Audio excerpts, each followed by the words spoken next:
It's Adam here for PC Monitors, and in this video I'm going to be taking a look at the ASUS ROG Strix XG32UCWG. As usual for a video, what you see depends on my camera, depends on the processing done by my video editing software and by YouTube, and ultimately, and very importantly, it depends on the screen that you're viewing the video on, so it doesn't accurately represent what you'd see firsthand using the monitor.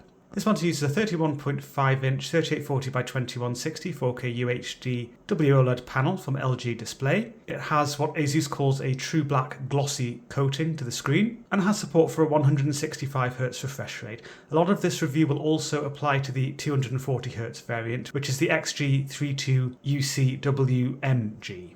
So the pixel density is very good, as usual, for a 32-ish inch 4K UHD monitor. Great multitasking potential, you can get loads of information on the screen at once, lovely readability and good overall clarity to the text as well. There are some fringing issues to be aware of, mainly applying if you're on the desktop in certain scenarios. I will go through these shortly, but they've been much improved compared to earlier WOLED monitors. And you might find that everything looks tiny if you're not using scaling. I'm not using scaling at the moment, but if you use scaling or use application-specific zoom to make stuff larger, that's fine. You're still going to benefit from the really nice tight pixel density. It's just that everything's going to be bigger, as long as things scale cleanly, which is generally the case on most modern applications. The tight pixel density brings you benefits when it comes to viewing 4K UHD movie content and certainly 4K UHD games. And I will be showing you some games, but it's difficult to appreciate exactly the kind of difference this will make when you're just looking at a video of someone else's monitor. I do have an article on the website, which is quite an old article now, but it's been updated a few times throughout the years, just describing what the 4K UHD resolution can bring to the table for desktop, for movies and gaming. A 28-inch screen is used as an example in the article, but a lot of this really does apply when you scale things up to 31.5 inches as well. Looking now at the refresh rates of the monitor and some associated features. Note that if you've got Anti-Flicker active on the monitor, then some of the intermediate refresh rates shown in these screenshots won't be available. So you've got 3840 by 2160 4K UHD at up to 165Hz with 10 bits per channel colour support via DisplayPort, as is being shown here. The monitor is officially certified as G-Sync compatible by NVIDIA via both DisplayPort and HDMI, so it's been specifically tested by them for VRR capability and it has passed certain required quality checks. So the monitor supports adaptive sync, and that means you can use AMD FreeSync on compatible GPUs as well, and for that matter Intel Adaptive Sync. As well as VRR support, you can use HDR at the same time. The monitor supports DisplayPort 1.4 with DSC. Compared with models including DisplayPort 2.1, I don't notice any difference at all in image quality or functionality with my RTX 5090. I'm able to use the full capabilities including DSR and DLDSR, and I've got no delays when alt-tabbing or that kind of thing. It's possible that there's very specific content that could show some sort of minor differences between DSC being used as it is here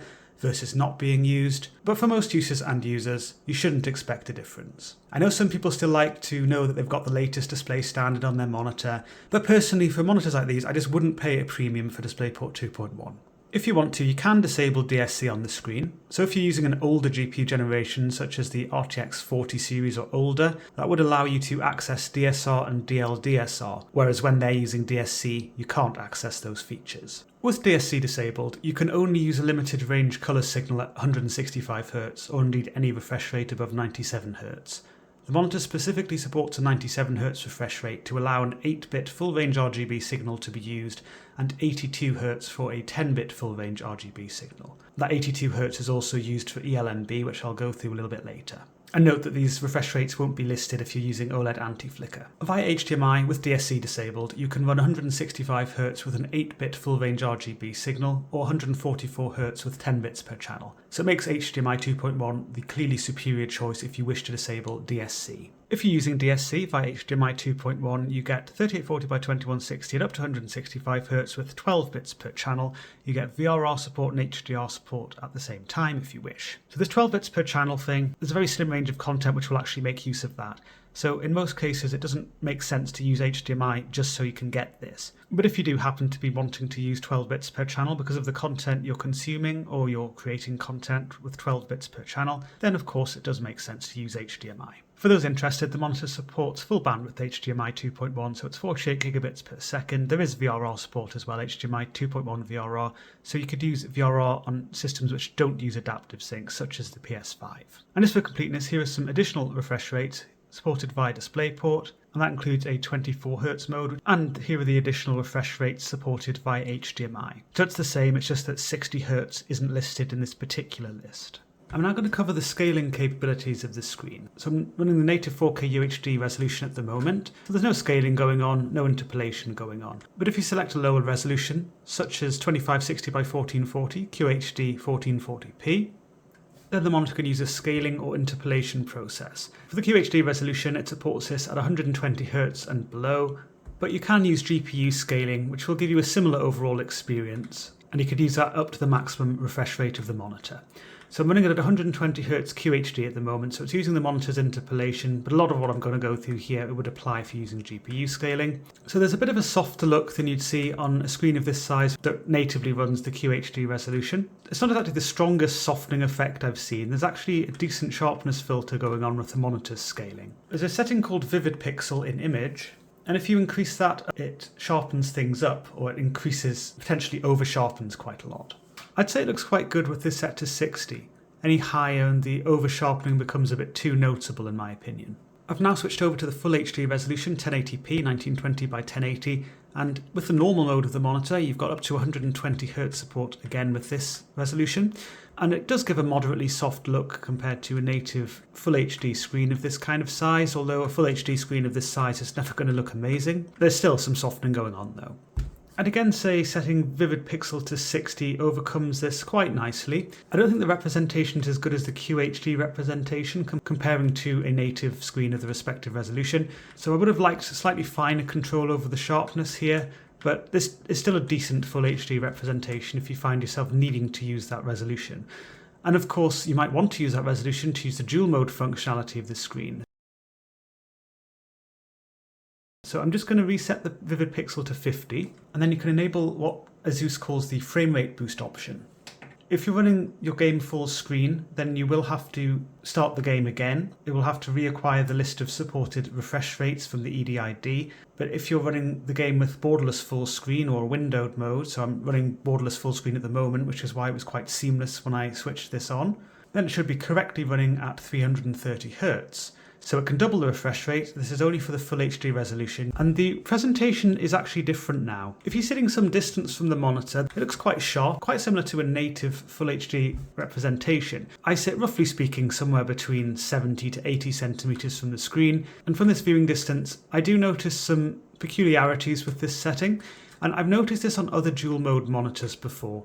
When they're using the dual mode function, it almost looks like a filtered version of integer scaling. It isn't true integer scaling. That doesn't look like integer scaling if you do that on the GPU. Unfortunately, you can't use GPU integer scaling with the dual mode because there's no support for 4K UHD. To use integer scaling on the GPU, you have to be running the monitor at the 4K UHD resolution, and then the GPU does the rest. That isn't possible here. So you are stuck with this funky scaling.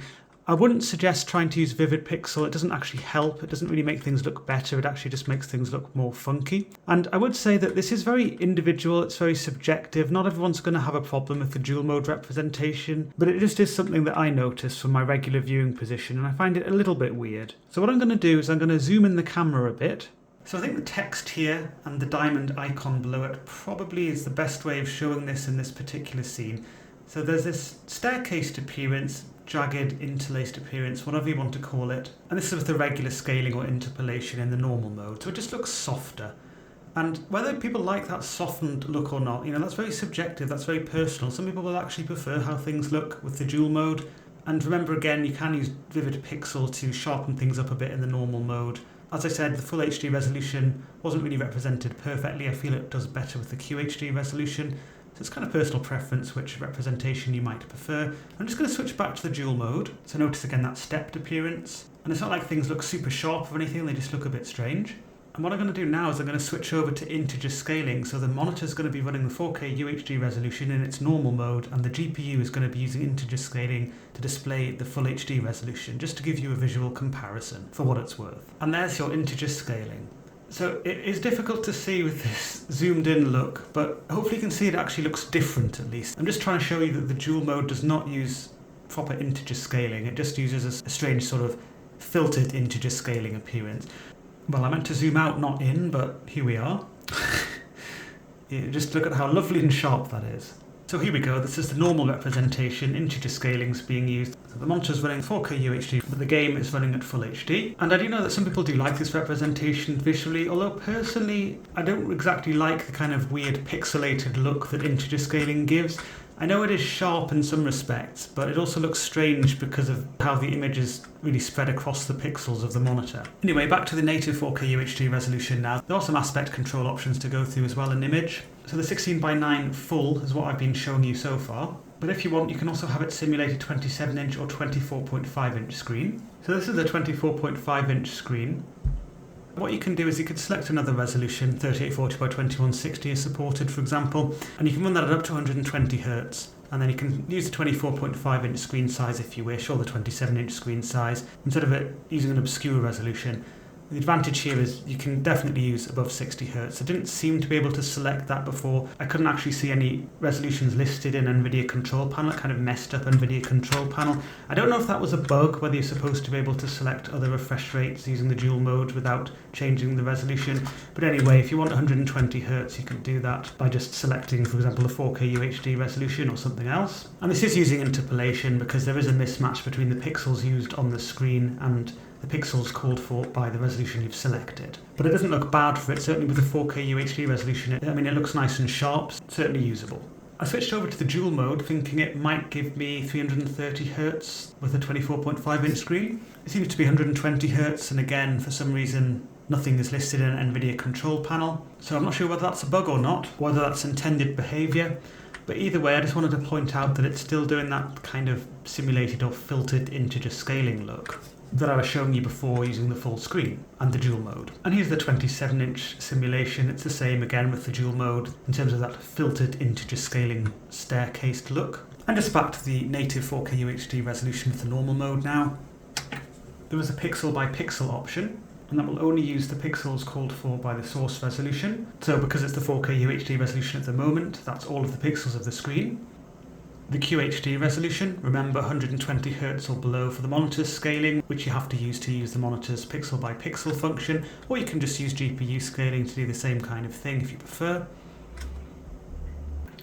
And the full HD resolution, so a very small section of the screen in the middle there, but it's a perfect full HD representation because it's only using 1920 by 1080 pixels. Switch over to the dual mode now, running at 330 Hz, full HD, one-to-one pixel mapping, except it isn't actually one-to-one pixel mapping, or it might be, but again it's got that strange sort of integer scaling but filtered look. And just for completeness, yes, there are some square options.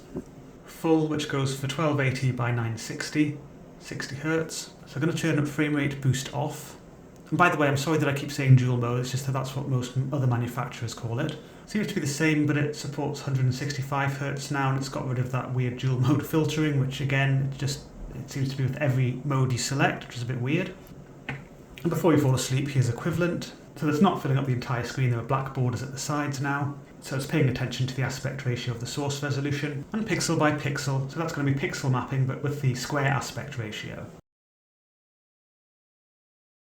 And I'm going to talk about the external features of the screen. So first off, the stand. I really like the design of this. There's just a simple stand base. It's low profile. It's coated metal, so it has a nice premium feel to it. And it's fairly compact. It doesn't take up a lot of desk space. There's a plastic stand neck. Yes, I would have preferred coated metal, but it's pretty solid feeling plastic. And the overall screen has quite a nice premium feel to it. The top and side bezels, they're dual stage, so there's a thin panel border flush with the rest of the screen, as well as a slim hard outer component. There's also an active area between the image and the panel border, allowing the image to move up, down, left or right as part of the pixel shifting algorithm, which is common for OLEDs. At the bottom of the screen you've got this little sensor unit, it includes the neo proximity sensor, and at the rear of that you've got your controls, so your joystick and the accompanying buttons used for that. I do show the menu in action in the best settings video. And talk a little bit about the neo proximity sensor as well. Of particular note from the front is the glossy screen surface. ASUS calls this a TrueBlack screen surface. As you can see, it is highly reflective in a bright room like I'm sitting in at the moment. I have a QD-OLED display next to it. That is the ASUS XG32UCWG.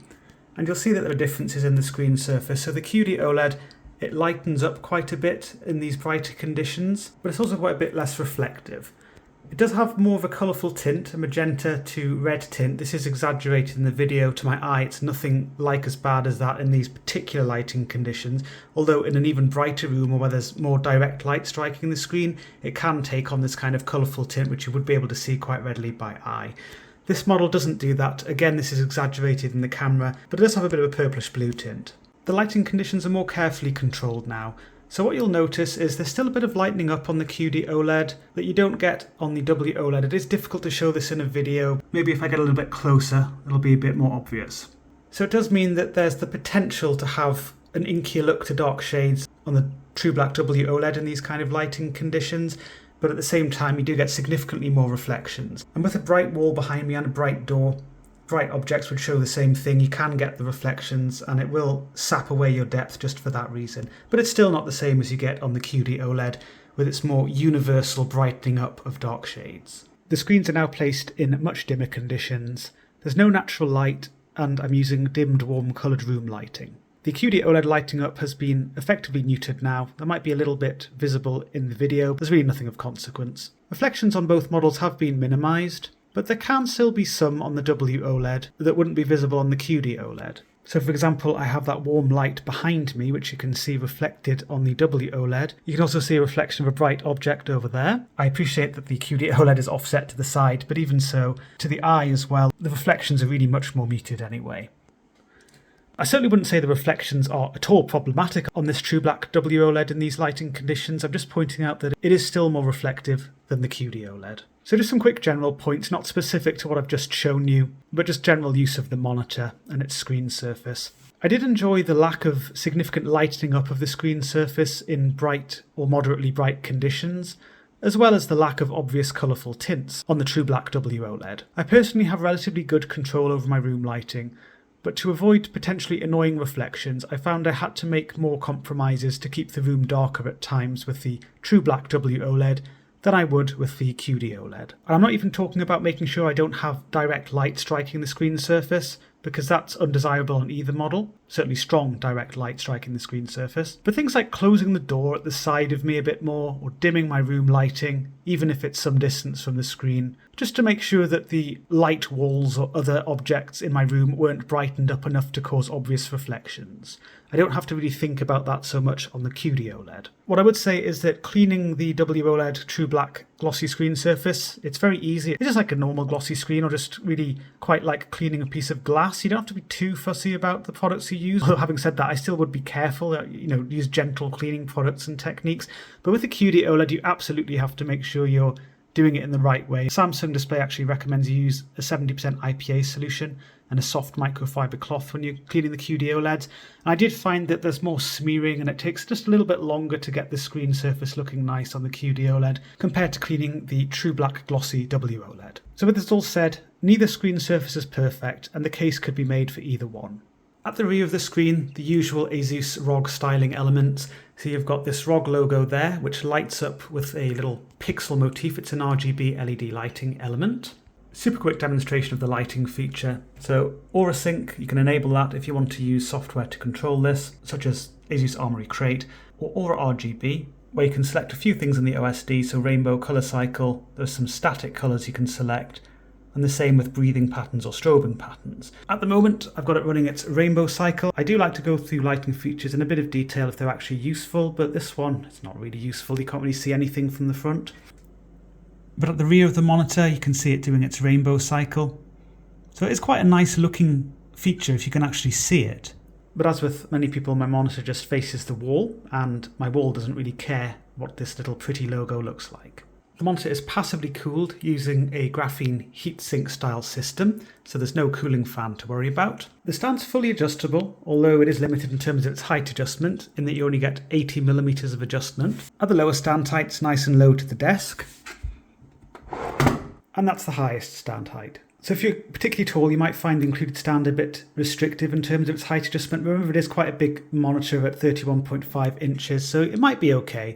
but just be aware of the limitations. If you do want to use your own solution rather than this stand, you can detach it quickly, and an adapter is included in the box which will allow 100 by 100mm VESA mounting as an alternative solution. You can also tilt, swivel and rotate the screen into portrait using the included stand. At the top of the stand neck there's a little tripod screw mount, and towards the bottom there's a cable tidy solution. The ports face downwards, you've got DC power input, so there's an external power brick. You've got two full bandwidth HDMI 2.1 ports, you've got DisplayPort 1.4 with DSC, you've got USB-C with 15 watts of power delivery in DisplayPort Alt mode, you have a USB Type-B upstream port and three USB 3.2 Gen 1 ports, as well as a 3.5mm headphone jack.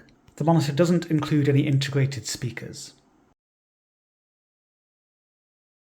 I'm now going to explore the subpixel layout of the monitor and some associated fringing. The subpixel layout originally used for WOLED monitors was RWBG, significantly deviating from the regular RGB layout expected by Windows. This has now been changed to RGWB, which more closely coincides with the expected RGB, though it does still involve a white subpixel, which is an essential component of WOLED technology, between the green and blue subpixels. So you can see this layout here. It's more clear in the second image, which shows the subpixels individually lit. In the description of the video, there's a detailed article running through the fringing issues encountered with the original WOLED subpixel structure, including some nice visual examples and a comparison with the kind of fringing you can observe on QD-OLED technology. I wrote about noticeable shadowy quality to some text, where there appeared to be a displaced, fainter repetition of the original text beside it. Smaller text tended to look over-sharpened because of this, whereas larger text had a noticeable bright fringe around it. In this case, with the improved subpixel layout and high pixel density, such fringing is greatly minimised.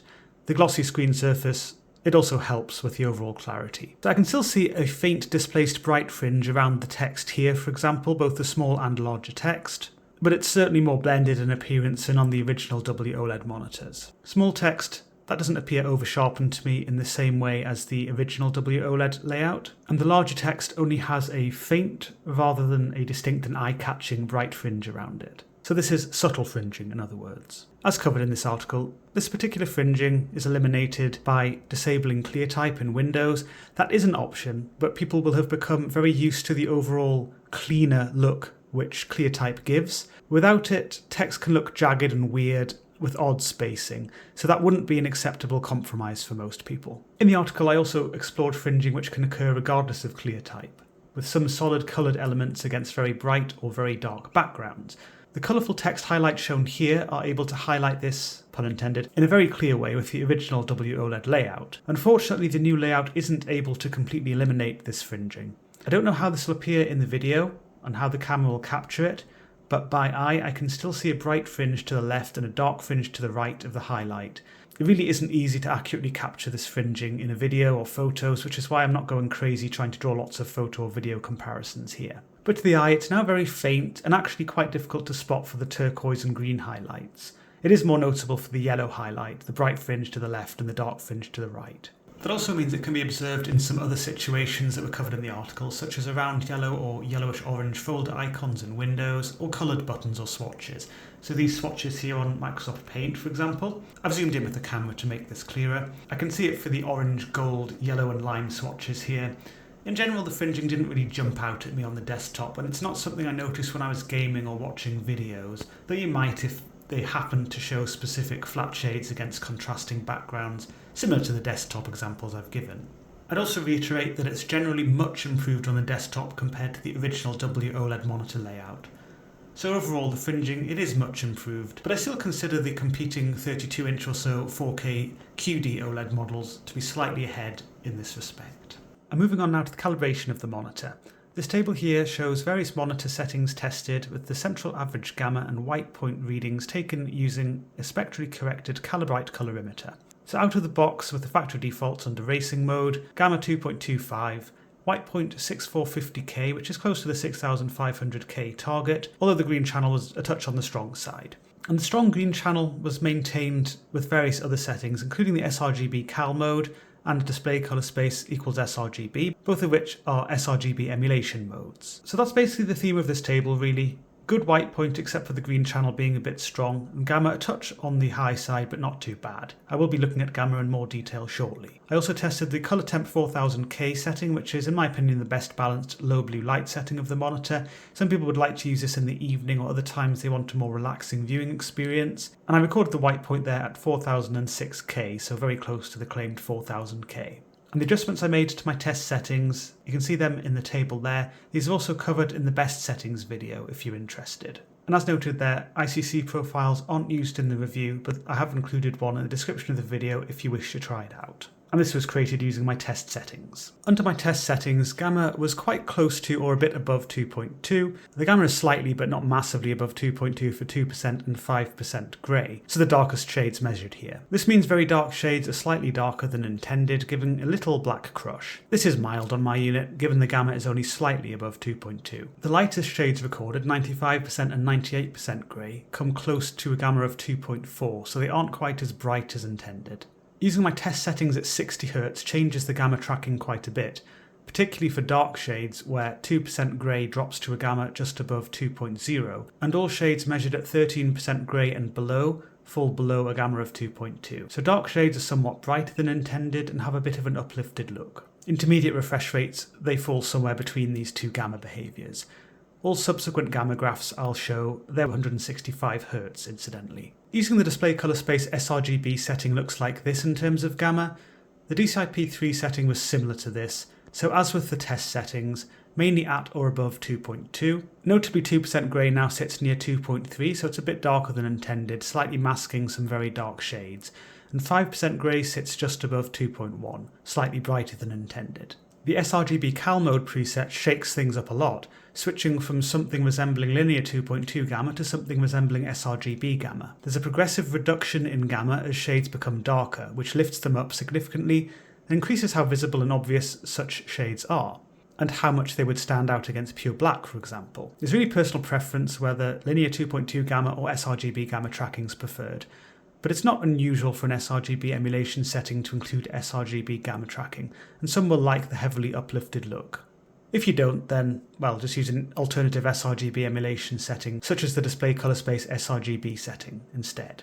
I'm now going to look at the colour accuracy of the display colour space sRGB setting. This is using the spectrally corrected Calibrite colorimeter, but using the Spider Checker 48 test patch collection, which I like to use. So the average delta E here is 1.30, which is a decent result. The highest error, as always, is that cerulean shade, which is shade number 31 in this test, and that's at 3.33. Using the sRGB Cal mode does improve accuracy a bit, or it did on my unit. Average delta E falls from 1.30 to 0.94. That shade number 31 cerulean has actually gone up from 3.33 to 3.73, so the display of this particular shade is less accurate, but the display of most of the other shades is more accurate, and certainly on average things are more accurate.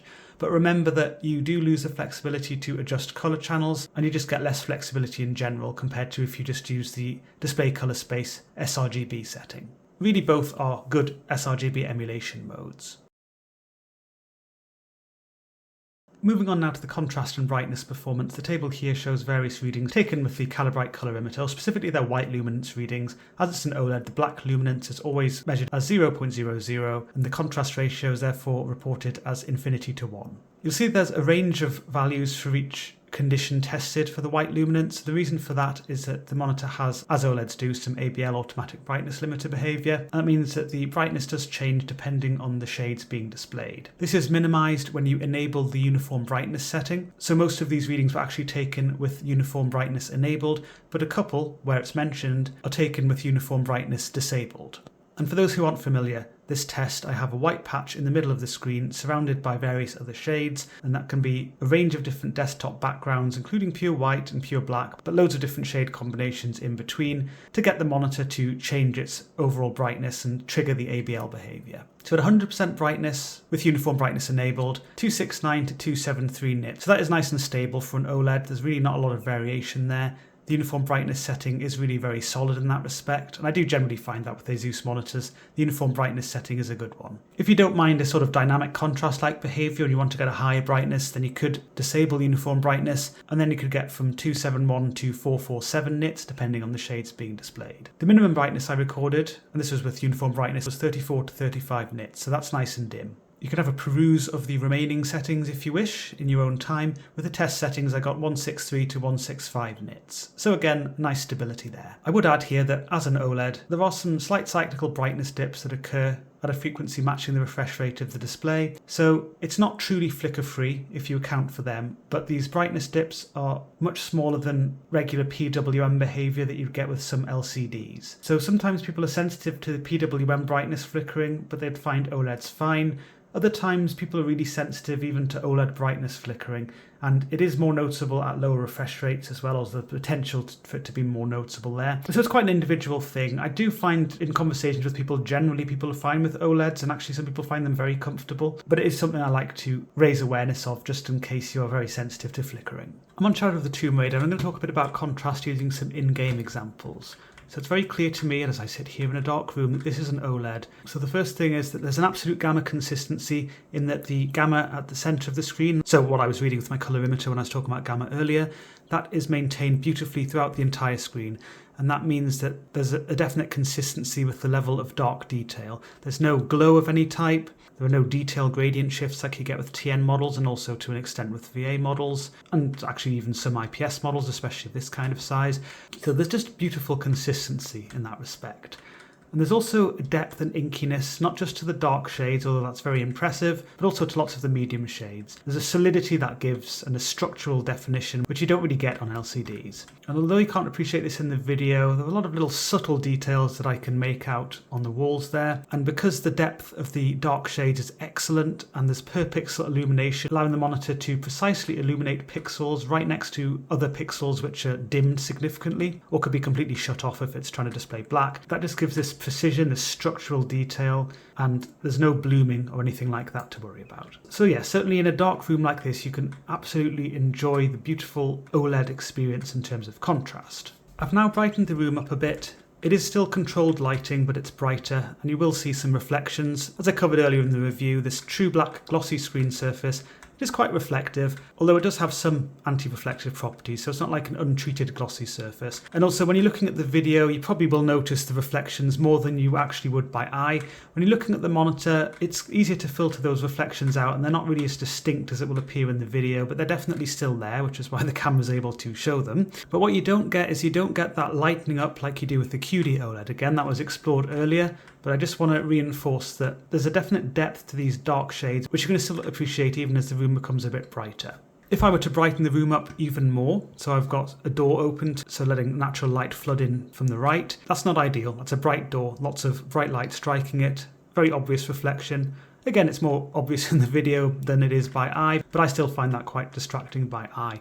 On a QD-OLED, I'd sometimes be able to get away with that kind of reflection. It wouldn't bother me so much, but with the reflectivity of this screen surface, I do find that a bit bothersome, so I'd be a bit more careful to avoid that. Back to slightly better lighting control, although it's still a moderately bright room now. Just want to talk a little bit about the brighter shades and the screen surface, some other aspects I haven't covered yet. This is a true glossy screen surface. There's no haze quality to it, there's no matte anti-glare film, not even a very weak one.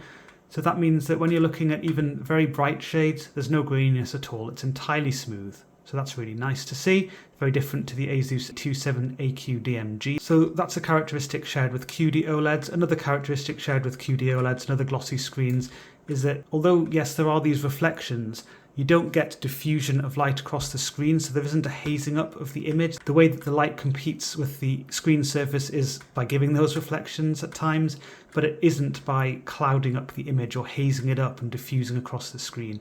Likewise, there's direct emission of the light from the screen. It isn't being diffused by an anti-glare layer of any type, and that just gives you this nice purity, this nice clarity to the image, and there's no layering whatsoever in front of the image. This does give a quality to the screen surface which some people really enjoy. Moving on now to the colour reproduction, and to start off, as I like to do often, is to use lagom.nl, the test for viewing angles, to talk a little bit more about colour consistency. As this is an OLED, excellent in that respect, so this is going to be very quick. But the lagom text does look funky. The reason for that is because of the WOLED fringing, which I've gone through. It does have fringing around this particular text. This is a peculiar text. It's not the kind of text you'll often look at on a monitor. But yes, it does show off that fringing, so it looks a bit weird, but it's consistently weird across the screen. The purple block, that appears a rich pinkish purple throughout the screen, but that is consistent. It doesn't have this weird orb of pink in the middle, as you can see in the video. Much more consistent than that. It can appear very slightly pinker towards the extreme edges, which is more to do with the bezel design, dual stage bezels, than any particular viewing angle related issue. Good rich red for the red block, your usual rich and consistent yellowish green chartreuse shade for the green block. Again, it can look a little bit brighter towards the extreme edges of the screen because of the bezels. And the blue block, good rich royal blue throughout the screen. Moving on now to grey uniformity and talking a little bit about DSE, dirty screen effect. As a WOLED, the monitor does suffer from some DSE related issues. So that means that when there are certain flat grey shades, well, there could be other colours, but usually grey shows it most clearly, and they're generally darker grey shades. There can be some banding, usually vertical, or striations on the screen, or some patchiness. And there's an example of that here. This is going to be exaggerated when you look at this image because of YouTube compression and also because of the processing done by my camera. So this is never ideal showing these kind of images in a review, but I just wanted to raise awareness. And this is a shade RGB 40. So 40 for green, 40 for blue, 40 for red. It's a darker, or you might say medium dark shade. And it's not the only shade that would show this. The various other shades can show this as well. But there are some shades which are fairly close to that, where just miraculously there's no DSE. So don't assume it's going to be a super widespread issue or super obvious in practice. Just certain shades will show this issue. So looking now at the native gamut performance of the monitor, I recorded 146.4% sRGB, so there's a lot of extension beyond sRGB. Remember that the reference space you show with the dotted line and the rainbow coloured line is what has been measured on the monitor. And if you compare the native gamut to DCI-P3, I recorded 96.4% DCI-P3 coverage. And for those interested, 88.0% Adobe RGB coverage. So it's very good, though incomplete, coverage of DCI-P3 with some extension beyond for the green to blue edge and the blue region. Remember that depending on the software and the hardware you're using to measure the gamut, you could get a bit of variation in how much DCI-P3 coverage is reported. I'm now on Battlefield 2042. Yes, I'm still on Battlefield 2042, not quite Battlefield 6 time yet.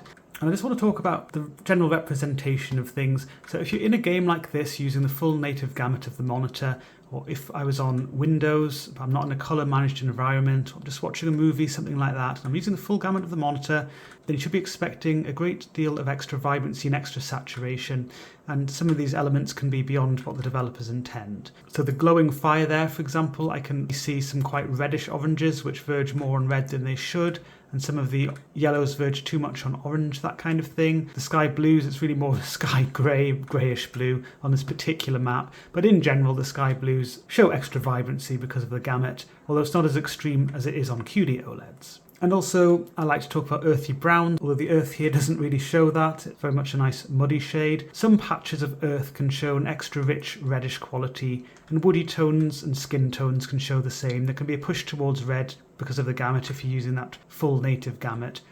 So things don't quite look as neutral as they should in places, and you can get extra pop to various green shades of vegetation. For example, there can be some bright green patches of vegetation which just have more pop than they should. So as an example of that, the vegetation, the trees in the background, they just stand out more than they should. They don't look as muted as they should. And in this particular scene, really things are supposed to look fairly muted. Some people like this extra vibrancy, and that's fine if you do. You can use the full native gamut and you can enjoy that. But if you don't, you want things to look more toned down, more as the developers have in mind, at least with the constraints of the sRGB color space, which is still the standard for SDR content, then you might want to use sRGB emulation. So I've just switched the color temp over to sRGB, and in this particular scene it probably doesn't make a whole lot of difference to what you can see in the video, but by eye things look more muted now.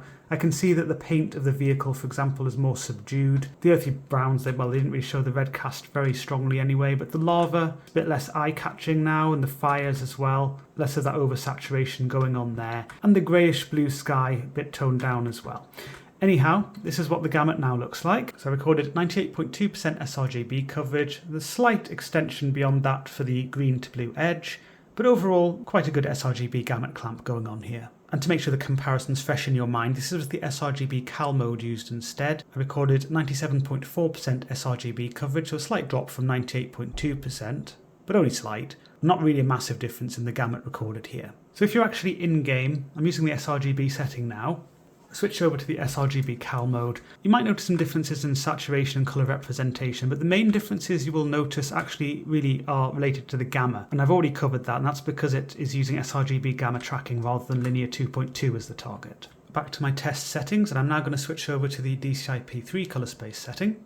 I've now switched over my colour space setting to DCI-P3, and this doesn't look massively different in the game. Nothing of interest I could really show you in the video there, but what you now get is you get an effective clamp for DCI-P3, getting rid of the overextension you had with the native gamut. There is a bit of a coverage loss compared to natively, so I've got 94.8% DCI-P3 recorded here versus 96.4% recorded with the native gamut, but again it's an effective clamp and it's really designed to get rid of that overextension. And remember that as with the sRGB setting, you retain full control of the monitor controls, unlike the restricted sRGB Cal mode. So you've got great potential for work within extended colour spaces here, or certainly within the DCI-P3 colour space, and also the sRGB colour space. And remember the excellent consistency I mentioned before, that applies when you're just observing content, wherever it might be in a game, movie, desktop. And also when you're creating content, it can be nice to have shades represented in much the same way, regardless of where they're shown on the screen. I would say if you're specifically wanting to work within the Adobe RGB colour space, or perhaps Rec 2020 if you're very ambitious,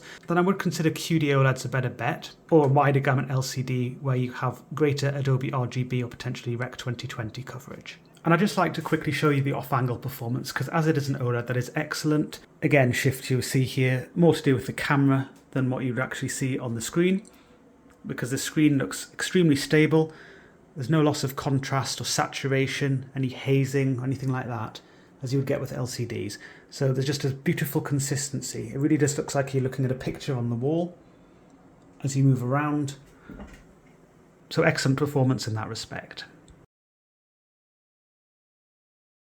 I'm going to look now at the HDR performance of the monitor. This graph here, it shows various white patch sizes, percentage of pixels, or what some reviewers would refer to as percentage white window. So what you have here is you have a white patch in the middle of the screen surrounded by pure black. And that patch can cover 1, 4, 9, 25, 49 or 100% of the pixels of the screen. The 100% reading is a sustained reading taken 30 seconds after the shade is displayed. The others are peak readings, so the highest value recorded when that shade was displayed on the screen. I covered the HDR settings in the best settings video. Some will like the display HDR TrueBlack 400 setting, which is shown as the purple line in this graph. It's more consistent and relatively well calibrated with lower ABL behavior, automatic brightness limiter behavior. And that includes if you're looking at bright HUD elements in games, for example. This is where you might notice that quite a lot. So those HUD elements can shift as there are changes in the scene, and those shifts are minimized if you're using the display HDR TrueBlack 400 setting. The remaining HDR settings are all peak brightness modes, which offer a broadly similar experience, and for the sake of this graph, you'd get very similar readings with each mode. As noted in the best settings video, I slightly prefer Cinema HDR as it gives a slight edge and brightness to some real scene bright elements, and I will be exploring that a bit more shortly. But back to this graph, the orange line shows one of these high brightness modes with the monitor set to 100 brightness, so adjustable HDR is enabled. The blue line shows the Dell Alienware AW3225QF, which is a competing QD-OLED model. So that's a good reference, that gives a very typical QD-OLED experience. And you can see that the ASUS here, it outperforms it at most of the patch sizes measured here. The exceptions would be at 4% of the pixels, where it's slightly below, although really quite similar. And it doesn't exactly have a huge lead at 100% sustained either. So I got 270 recorded there versus 251. So it is a difference, but it's not a massive difference. The most significant lead that the WOLED has is at 1% of pixels, where I recorded 1248 nits versus 1008 nits for the QD-OLED, and a 9% patch where I recorded 756 nits for the WOLED and 509 nits for the QD-OLED. Moving on now to some in-game content. So this is Shadow of the Tomb Raider. This is HDR10 content, which is the format that this monitor supports. As it's an OLED with the per pixel illumination, it can do a lovely job of showing really small, dark shadow details, really nice structural look to things, and that can be right next to pixels which are much more brightly lit without creating any haloing effect or anything like that. It also gives lovely depth to these medium shades. Really, this is reinforcing what I said in the contrast section. But under HDR, of course, a key distinction being that the bright shades can be a lot brighter, and at the same time, the dark shades are not lifted up because you don't have a backlight which needs to pump out higher brightness levels or anything like that. Each pixel is its own light source. You also have an advantage of 10 bits per subpixel used as standard by the game developers under HDR rather than 8 bits per subpixel, and that can enhance your nuanced shade variety. So there can be a really nice variety of closely matching dark and very dark shades, for example. It also applies to brighter shades. There can be smoother gradients and weather effects, that kind of thing. And it helps the monitor use its wide colour gamut more effectively. And I'll cover the colour side of things a bit later. But what I'm going to do now is I'm going to jump into the water. And by the way, I'm using the Cinema HDR setting, which is my preferred high brightness HDR mode, as I explored in the best settings video. The whole scene does look nice in that you've got a nice variety of medium shades, good subtle shadow details as well, really nice depth to things. Bit of an uplift to some of the medium shades, but I don't find it obvious and it doesn't give a washed out appearance or anything like that. The main thing I'm interested in this particular scene is actually the lovely glint of light on the water surface, which I haven't positioned Laura properly to show. There we are. So that lovely ball of light there, also a nice brightness up there, but this glint of light, because that's what I like to focus on. I recorded this with various different settings of the monitor. The maximum I recorded was 689 nits using console HDR. It was slightly dimmer with the other high brightness HDR modes, but this brightness difference isn't huge and it wasn't obvious visually. On QD-OLEDs, this particular element usually comes closer to the maximum they can output. Sometimes it slightly exceeds 1000 nits even, but frequently it will at least be 800 nits plus. But remember, this is just one particular element in one scene. The monitor is certainly capable of higher peak brightness elsewhere, including beyond what QD-OLEDs can output. I'm now on Cyberpunk 2077, again running the game under HDR. This element here, which is a light in the middle of a ceiling fan, that's beautifully bright. It comes closer to the maximum brightness output of the screen than that Shadow of the Tomb Raider glint did. The highest reading I recorded now was with the Cinema HDR setting. That was 1106 nits. Gaming HDR, a bit dimmer than that, but console HDR does lag a bit here, just over 200 nits dimmer than the Cinema HDR setting. I recorded various other bright elements on a range of games, and I found that the Cinema HDR was either slightly ahead of the other settings, or the results were similar, depending on the scene. There are some in-game elements that will come even closer to the maximum capability of the screen, but the size of the element and the makeup of the rest of the scene here meant that the monitor wasn't quite able to reach its full luminance capability. It's worth noting as well though that to the eye the element doesn't just appear as one bright blob. It does have some bright details integrated into it, so a range of bright shades being displayed, and the ceiling fan surrounding it, that shows some good intricate darker details as well. And there isn't this huge halo like you can see. That's just because of the brightness of the element and the camera picking that up. There's no haloing from the monitor or anything like that. So a mini LED solution would really struggle to show this scene with the same level of precision here, because with this OLED you've got effectively millions of dimming zones. I think this will be a good time to talk about a few other miscellaneous points as well, which are hard to slip in any particular part of the video, and this seems as good a place as any. So the white point of the monitor, it does vary a bit depending on the brightness of the screen, but not massively, and it was generally close to 6500K, again with a bit of a green push like I saw under SDR, but if you wanted to you could rebalance that because you can adjust those colour channels. Just be aware that if you're making big adjustments you will minimise your brightness potential. Another general point to raise here, because of how ASUS has calibrated the monitor under HDR, it does tend to over-brighten already bright shades, and also some medium bright shades for that matter, when you're using its high brightness HDR modes.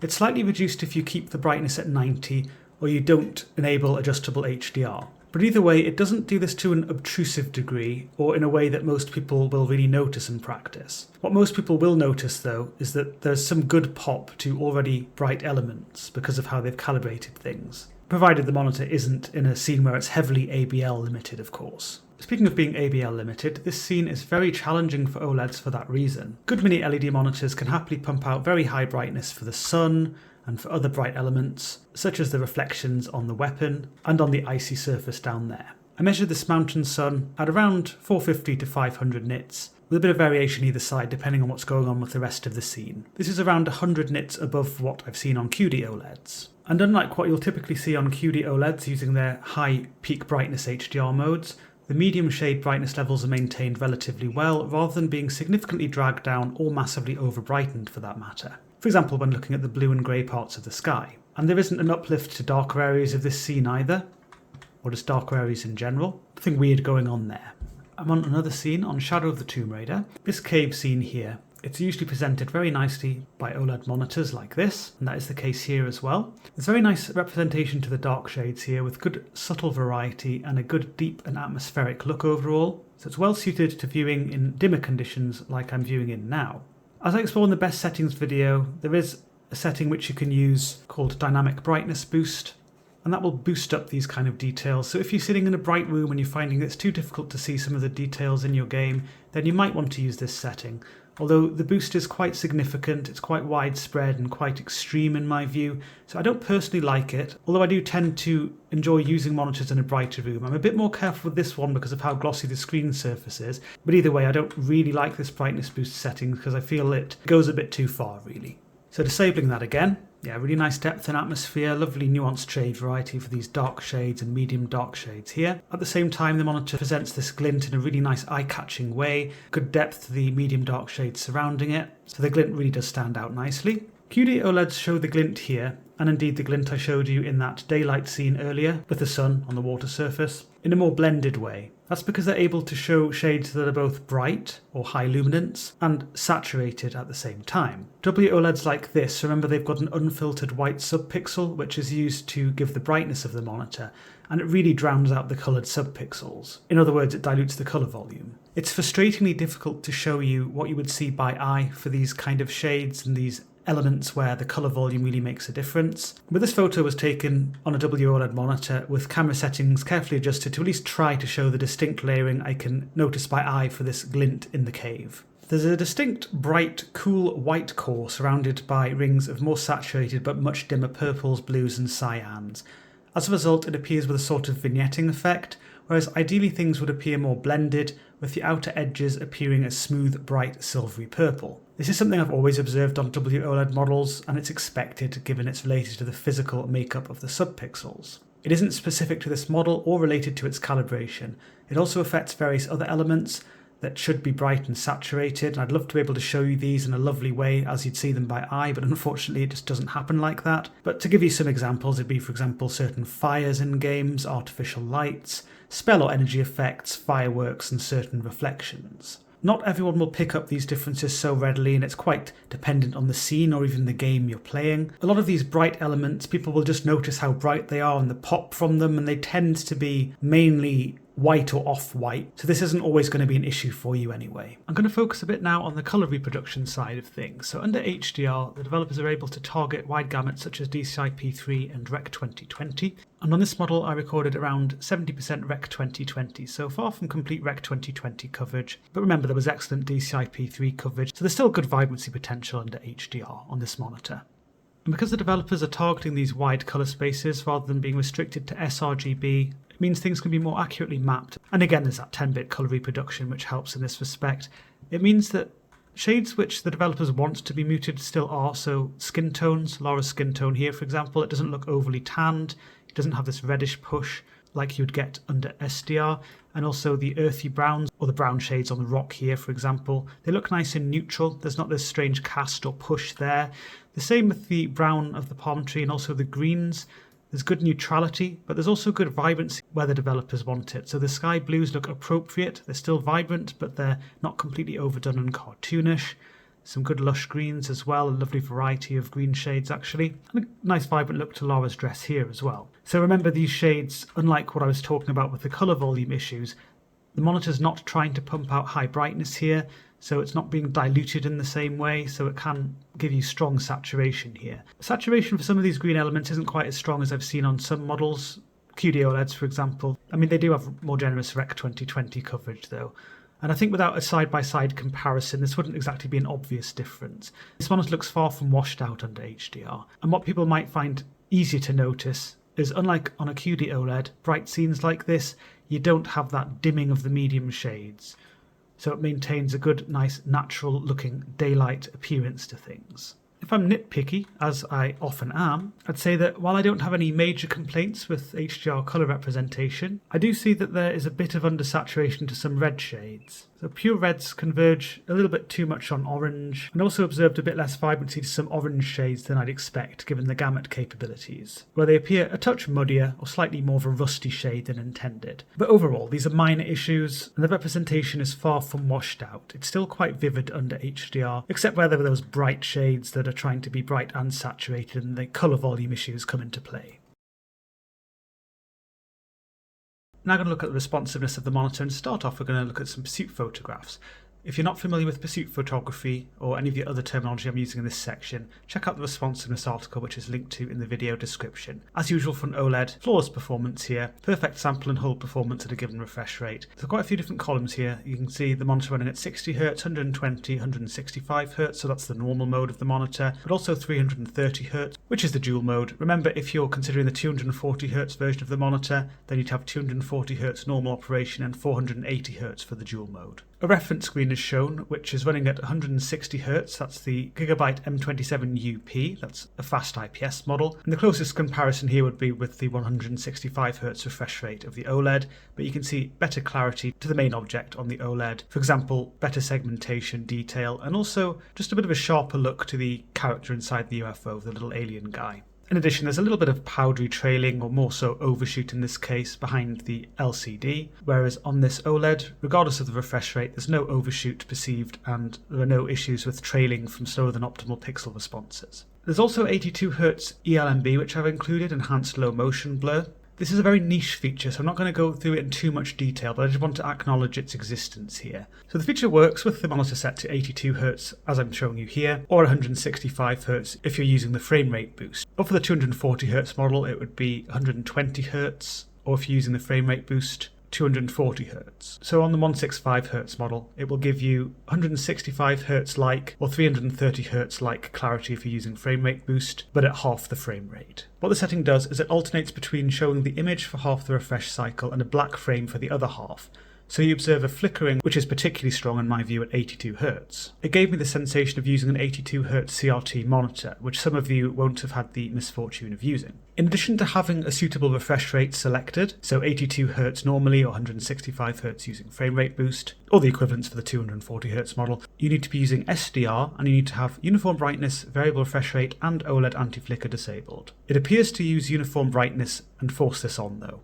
Moving on to some response time measurements, these were taken using the OSRTT Pro tool, the same tool and methodology used by TFT Central, although they do make some adjustments when they're looking at OLEDs. The reason for that is that this tool is sensitive to the slight cyclical brightness dips I mentioned earlier that OLEDs have, and that can throw off some readings and give you so-called phantom readings that are actually quite a bit higher than they should be. These phantom readings are more likely to occur at lower refresh rates, and for that reason I'm not going to include any measurements at lower refresh rates, although I have shown you the pursuit photographs and there were no issues there, and I will be subjectively exploring these lower refresh rates when I'm talking about VRR. So here at 165Hz, very impressive performance, loads of green, nothing to complain about in the way of slower than optimal pixel responses or overshoot. And you can see the results here at 330Hz, again very impressive, technically less prone to phantom readings, perhaps in the first column. Anything above 1 millisecond could really be considered a phantom reading, whereas here, because the cyclical brightness dips are at a higher frequency, it doesn't throw off the readings quite as much. But anyway, excellent performance here, nothing of concern. And remember, if it's a 240Hz model, you're going to get an excellent performance, even at the 480Hz maximum refresh rate supported there. I'm on Battlefield 5 now, running the monitor under its normal operation at 165Hz. I'm making the most out of the monitor in terms of its refresh rate, as I have the game running at a good solid 165 frames a second. Even your smaller elements, such as the textures on this wall here, and the walls moving against the sky. On LCDs, including fast IPS LCDs like the Gigabyte M27UP I referenced earlier, there'd be a little bit of what I would call powdery trailing, which can be visible around the objects. It can also slightly mask some of the internal details. There's no such weakness here, there's no overshoot either. You still get perceived blur due to eye movement, which is linked to the refresh rate. Again, if you want more of an explanation of that, please refer to the Responsiveness article. With this decent refresh rate and frame rate combination, more so with the 240Hz model, but it's still there to a decent extent on this model, you get a nice fluid feel when you interact with the game world, a precise feel. You feel connected, in other words. I like to call this the connected feel. That's also aided by low input lag, and I measured a nice low 0.92 milliseconds on this model, and that indicates a very low signal delay, and that's the element of input lag you feel when you're interacting with your game. I'm now running with the dual mode of the monitor, so the frame rate boost option. The game's running at a good solid 330 frames a second, so I'm making the most out of the 330Hz refresh rate. And there's a great increase in the connected feel, simply because of the increased refresh rate and frame rate combination, and there's also a significant decrease in perceived blur. And again, that's tied to the refresh rate, provided the game is running at a suitably high frame rate as well. So I don't really have anything to add here, just to point out that the monitor performs flawlessly at 330Hz as well in terms of its sample and hold performance. And you can expect that the 240Hz model does the same at 480Hz. I'm on another scene on Battlefield 5. It does have high contrast transitions between dark shades with much brighter and medium backgrounds and vice versa. And these transitions often highlight weaknesses with LCDs, but here on the OLED, no such issues, no visible overshoot either, so nothing to complain about. I can therefore move straight on to talking about VRR, variable refresh rate. The monitor supports VRR with a variable refresh rate range of 48 to 165 Hz, or using frame rate boost up to 330 Hz, and below 48 Hz LFC low frame rate compensations used to keep tearing and stuttering at bay by getting rid of frame and refresh rate mismatches. Because this model has HDMI 2.1, you get full support for VRR technologies including AMD FreeSync, NVIDIA G-Sync compatible, and you can also use HDMI 2.1 on systems like the PS5 which don't actually support adaptive sync. So with the game running at 120 frames a second now, the monitor is running at 120 Hz to match that. Again, no perceivable overshoot, no weaknesses from slower than optimal pixel responses. Because the frame rate's reduced, there is an increase in perceived blur, and there's also a decrease in connected feel, but that's nothing to do with the monitor itself, it's just that reduced frame rate. And at 60 Hz, great drop off in connected feel, things feel quite nasty now, and a significant increase in perceived blur, again, not due to the monitor, and it is not imparting any additional weaknesses from slower than optimal pixel responses or adding any overshoot. But VRR does do its thing in all of these cases to get rid of tearing and stuttering from frame and refresh rate mismatches. When you cross the LFC boundary, there can be momentary stuttering, and because of the excellent pixel responses of the OLED technology, this can be a bit more jarring, a bit more noticeable than it is on LCDs. With that said, it's not really the stuttering which is the main thing you might notice, and some people wouldn't notice that when you're crossing the LFC boundary anyway, because it's still more subtle than the usual stuttering you'd get without VRR. But you may notice a flickering because this monitor does have a VRR flicker, or some people will call it VRR flickering. This test is a good test for VRR flicker, and it's a good way of demonstrating it in the video, at least its existence and some of the behaviour you can expect. And this causes massive fluctuations in the refresh rate of the display because the frame rate of this test is changing all the time significantly. You can see the frame rate counter or the refresh rate of the display being shown at the top left of the screen. And that's the monitor's own refresh rate counter. And with this test, I can see flickering throughout the gradient when there are significant changes in the refresh rate. Generally, it's easy to perceive for some of the darker shades just because of the sensitivity of your eye to the flickering, but I can definitely see it further up the gradient and actually all the way up to these medium bright shades. So the flickering is essentially a shift in gamma, and that's what you're observing. As this is a WOLED, the gamma shifts are such that you can observe potentially very noticeable flickering with large swings in frame rate, and this test does cause those kind of wild swings. In most in-game situations, you won't get such brutal and continuous swings in frame rate, so there are only certain scenes or situations where it could be so obvious. But I certainly have observed it in-game, and also in loading screens and in-game maps and that kind of thing. This VRR flickering tends to be more intense than on QD-OLEDs with swings of similar magnitude. That's talking about these big swings here, but unlike on QD-OLEDs, you shouldn't readily observe flickering where there are smaller fluctuations in frame rate. I would say that the camera does exaggerate the flickering a bit in this test, but at the moment I am noticing it very readily by eye, and as I said, it's across most of the gradient up to the medium bright shades. The monitor includes a setting called OLED Anti-Flicker that reduces the range of VRR operation to try to minimise the large refresh rate swings. It also includes a luminance compensation algorithm to help subdue the perceived flicker, which ASUS claims reduces perceived flicker by up to 20%.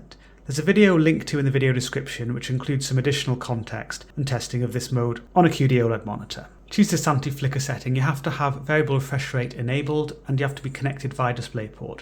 If you set the monitor below 165 Hz or below 240 Hz for the 240 Hz model, it will still have a VRR range which allows it to run up to 165 Hz or 240 Hz. So it's a bit of a weird one. It's not really supposed to be used if you don't set the refresh rate to the maximum of the display. Oh, and in case you're wondering, you can use it with the dual mode, but I'm really just going to focus on the normal operation here. So these are the refresh rate ranges for various OLED anti-flicker settings. Remember, I'm using the 165 Hz version here. Different ranges are used for the 240 Hz version. So with the setting disabled, you've got 48 to 165 Hz with LFC below 48 Hz. With the middle setting, it restricts the range, so it's 75 to 165 Hz, and LFC is used below 75 Hz. The high setting That has 120 to 165 Hz, so a very restricted range that it will operate in.